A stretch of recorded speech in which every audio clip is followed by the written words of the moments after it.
Hi, my name is Sophie, and this is my annotated bibliography for Decolonization of the Arts, Map 209.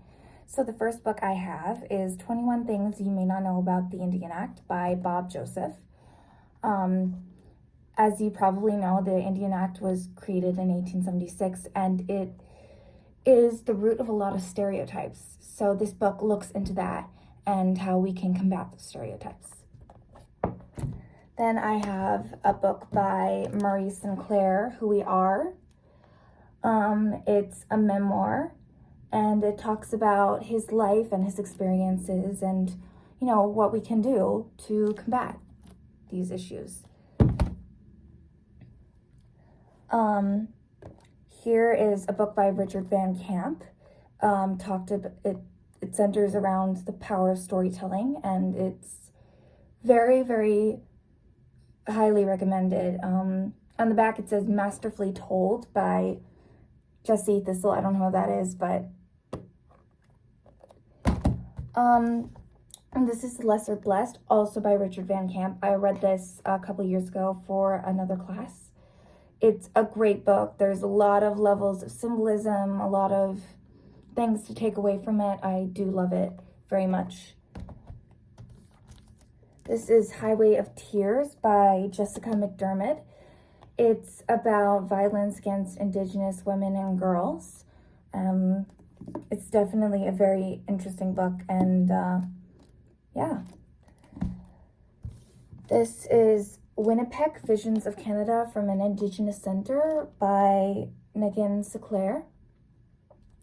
I thought it was really interesting, and there's definitely a lot of things, and it talks about what we're doing to solve these problems.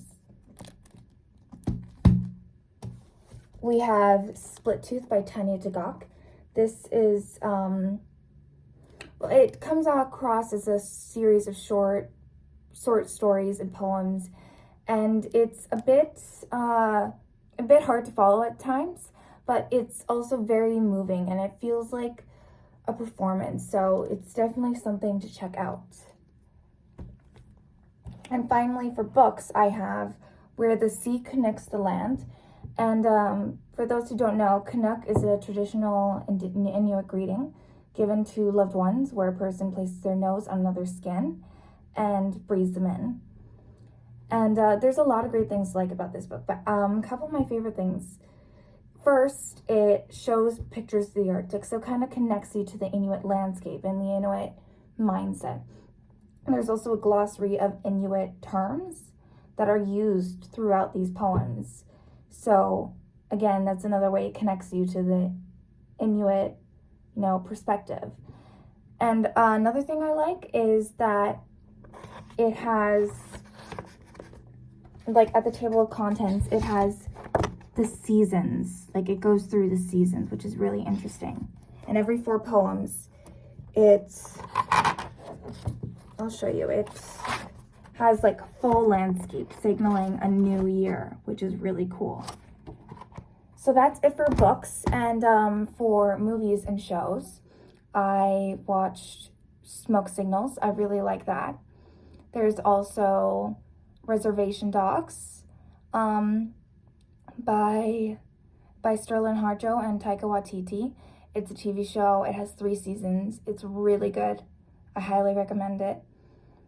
There's also Real Injun, which looks into the Indigenous portrayal of the Indigenous in film and media, and takes a look at those harmful stereotypes and debunks them.